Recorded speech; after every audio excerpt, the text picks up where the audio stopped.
Well, thank you for sharing that. I agree with you. I mean, you see that everywhere. I see it myself. Um, it's we've made some progress, but there's still a lot of uh, a lot of work to do in that area. You Agreed. mentioned something in one of our conversations, or I think it was earlier, about this uh, culture of drinking. You know, I think you said mommy wine culture. Tell me more about that. What does that mean?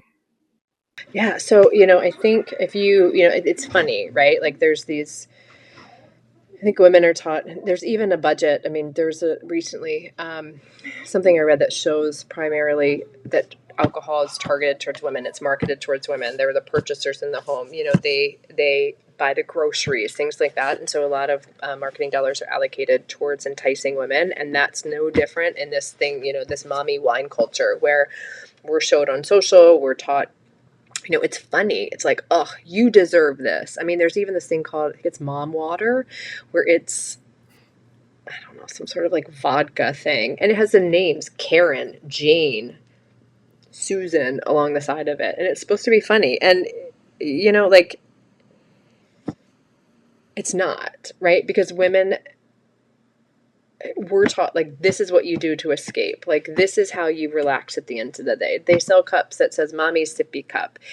And for someone that doesn't have a problem, that can maybe have half a glass of wine and put it down at the end of the day, maybe that's funny.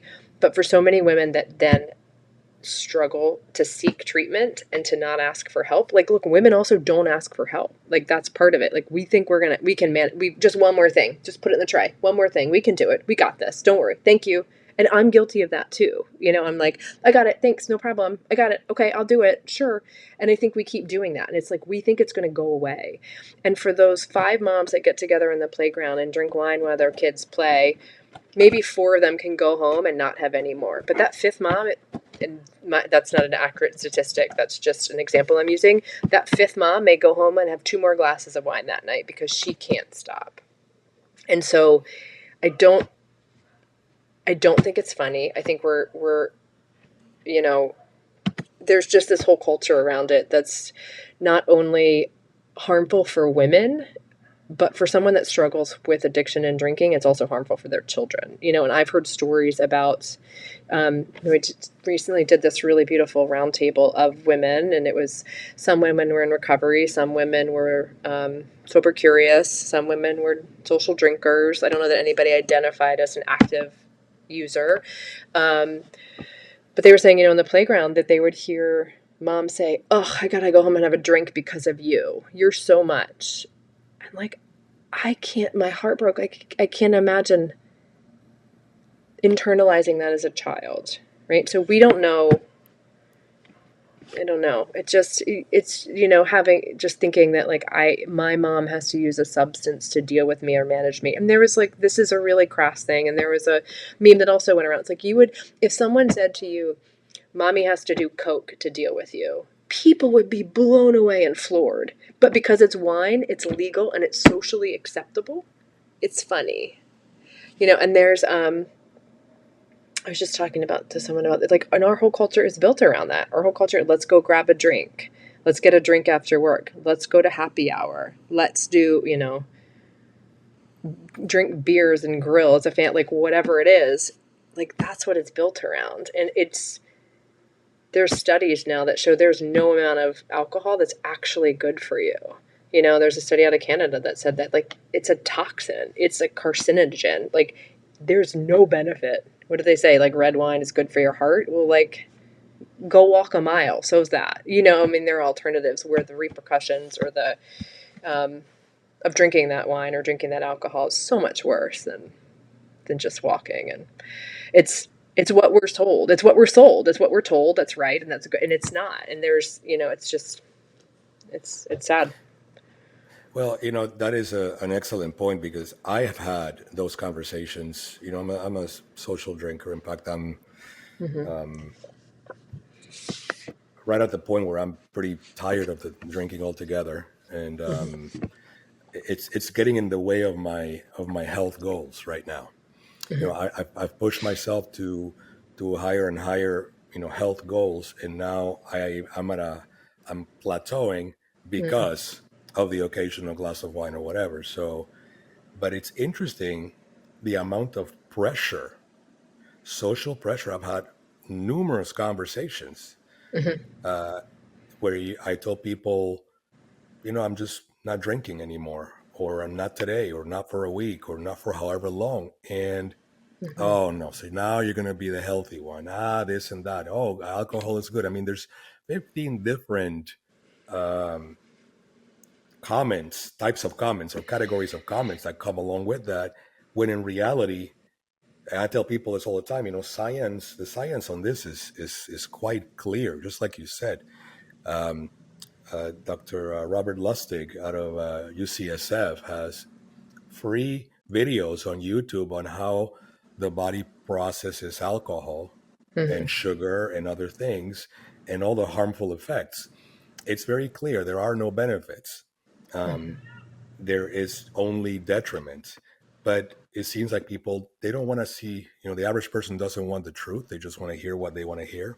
Mm-hmm. So even for someone who can stop drinking at any given point in time, that I don't get that rush. I actually, when I drink, is because I like the flavor of it, of certain things. Me On too. the exact well, exactly. I'm kidding. It's, I mean, I'm not kidding, but it's, yes, I get that. it's I don't change. I Right. don't become a different person. It's the same person, and I Yeah. never never overdone it. But even for me in a social situation, it's difficult because there are certain people that just then all of a sudden look at you differently. It's like, well, now you're trying to be the healthy one and so forth. And it's like, well, why aren't you? Or why is it so problematic to change the perspective on what this is doing to the body when it's so crystal clear? So I can only imagine, that pressure magnified times n, right? Like you said, for the mommy who is struggling, who's got a lot on her shoulders, and who's got all kinds of balls that are being juggled all at once, um, to have on top of that internal need, that social pressure as well, and not as much help because of the shaming. It's like everything gets compounded and it makes it 100 times worse. Mm-hmm. And like what I found too is that, the people I was hanging out with that had those questions about like, why aren't you drinking? Could either very publicly or very quietly have their own concerns about their own drinking. Like, well, maybe I'm drinking too much. And then someone in their group or their friend or someone they hang out with socially all of a sudden decides they're not going to drink. They're like, well, wait a second. Should I examine my drinking? Not something they would say out loud. And I'm not saying this is the case with your friends, but that's what I found when I stopped drinking is that the people, because all of a sudden they were losing the one that they could point to, right? Because if I'm drinking to a 10 every night, they can be like, well, I'm not as bad as she is. So I don't have to look at myself, right now. And then I remove myself and I stop drinking. And all of a sudden they're like, wait a second. Now I'm the one drinking it to the 10 in my group. Maybe it's not to the level I was. But, when you change a habit or you change it, a routine that's so ingrained in maybe who I was, maybe as a social drinker, who you were, it causes the people around us to look at themselves and say, well, wait a second.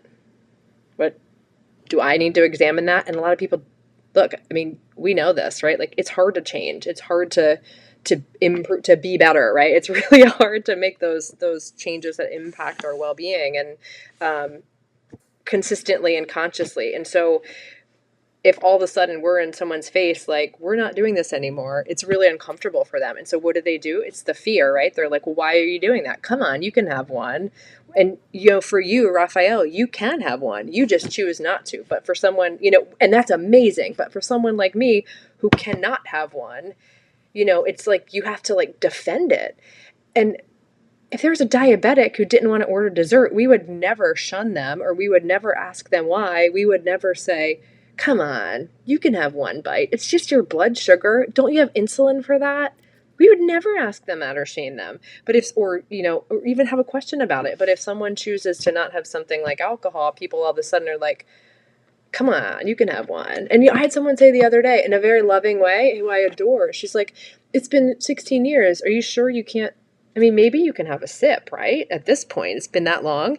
And she genuinely didn't understand. She was genuinely not pressuring me or genuinely not trying to like stir anything up.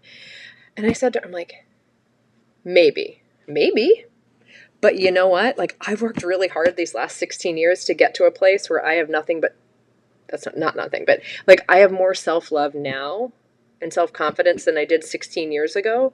So I'm going to hang out here. And if that means that I don't have to drink, I'm okay because I figured out how to do it for this long, where there's no guarantee if I put a drop of alcohol in my body that I'm going to come back to this point. And it's more likely if I start drinking or drink, consciously by choice, I'm going to lose everything in my life. I'm going to lose my son. I'm going to lose my business. I'm going to lose my family and friends because all of a sudden, everything that was so important to me, alcohol is going to usurp that. And it is going to be my top priority all the time. That's most likely what's going to happen. So I'm going to choose to wonder, you know, can I? Maybe. But I choose not to because I like the space I'm in now. Oh, I think that's great. That's great. So, what would you this the title of this podcast is Three Thoughts On. So this is hopefully the first of a series in the topic of addiction. Like I said, I'm going to have Charlie next week, so he'll Yeah. have his story. But what would you say? Three things that you would like people to know about addiction, based on your experience and the people you've encountered along your way. One is it's a disease, not a decision. Two is my worst day sober is 1,000 times better than my best day in drinking. And three, there's a solution. There's a way. People have done it before. They've meaning to stop drinking, and it's more beautiful than I can imagine. And that sounds cliche and like a hyperbole, and it's people like, ugh, roll your eyes. And I never thought that when I was drinking. I'm like, what do you mean? I'm no fun anymore. What am I going to do on my birthday? How do you spend New Year's Eve without drinking? Like all of those thoughts. But it was just fear. It was fear of the unknown. And I love this, that faith and fear are both unseen. We can't see either of them. And so when we come to the fork in the road to choose one, we can keep going with fear and worry that it's not going to be what we thought, or we can have faith that there's a life in front of us that's better than anything we could have imagined. And I continuously choose faith that doing the right thing and the best thing and the thing that feels good and the thing that is for my greater, higher self is the one that I'm going to continue to choose, even if I have fear, because faith is always going to outweigh the fear. That's wonderful. Well, that's a great way to wrap this up. Thank you so much Thank for you. your time, for sharing your story, for this wonderful event this past weekend. I had a great time with you and Charlie and Alexander and Greg. Oh It my was a great. gosh. I have to tell you, I was telling this to Charlie on the way as he was dropping me off at the airport yesterday. Yeah. I It was such a wonderful, warm experience to be with all those folks that I met that I didn't know, and that was so welcoming. Mm-hmm. The love and the positive vibrations, if you want to call that, was Mm-hmm. everywhere. Every single person I met. Mm-hmm. I don't have a story to share because I haven't had the struggle with addiction, but it didn't matter. It was Yeah. I can probably point maybe one other situation where I felt so lovingly welcomed by a complete group of strangers. And it was so wonderful what you've done there. Of course, the Ashley folks over there. Mm-hmm. Mm-hmm. It's beautiful. And I can't wait till next year to continue to support you guys. Yeah, thank you. I mean, that's something, and I've said this a couple of times in Lake Nona when we first met at the Lake Nona Impact Forum. Um, a handful of panelists across different conversations said, everybody looks, which is all, we need it. We need sleep, we need good food, we need water, we need exercise, right? But the one thing that people aren't talking about that is imperative to longevity and health is community. And what I love about the Penguin and what I love about the folks at Ashley, when we all come together, it is a group of people who, and in sobriety, it's the same thing. It's surrounding yourself with these people. The Penguin is just exemplified because it's everybody there. It's a group of people who are trying to be better today than they were yesterday. And that's the only benchmark. There's no level of perfection. There's no desire to be the best. It is just being better than we were individually the day before. And collectively, that resonates with everybody there because it's just everybody just trying to do the best they can and having no judgment or no, just no judgment and or expectation. And it's just such a wonderful and beautiful community. Last year was really wonderful. This year is even better. I'm so excited for the next year, 32 hours. Godspeed, Charlie. Yeah, no, I agree with you. Community is super important. It's one thing that I try to work very hard on. Mhm. And I was just discussing this. I said, look, nobody asked me what do I do. Not a single person Yes. asked me what do I do for a living. And I found that so refreshing because usually that's the second or third question, Or talk when I meet someone new. politics. Or Or talk it's like, politics or anything. yeah. We were just sharing and enjoying each other's company and supporting Charlie, and Mhm. it was great. So I commend you guys, and the Ashley folks over there for what you've done, Thank and you. I can't wait to do it again next year. I'm gonna definitely run a lot more next year. It's a lot, but yeah, it's such a great event. Thank you for coming and supporting it, and thanks for having me today. Well, thank you so much. You have a wonderful day. Thanks, you too.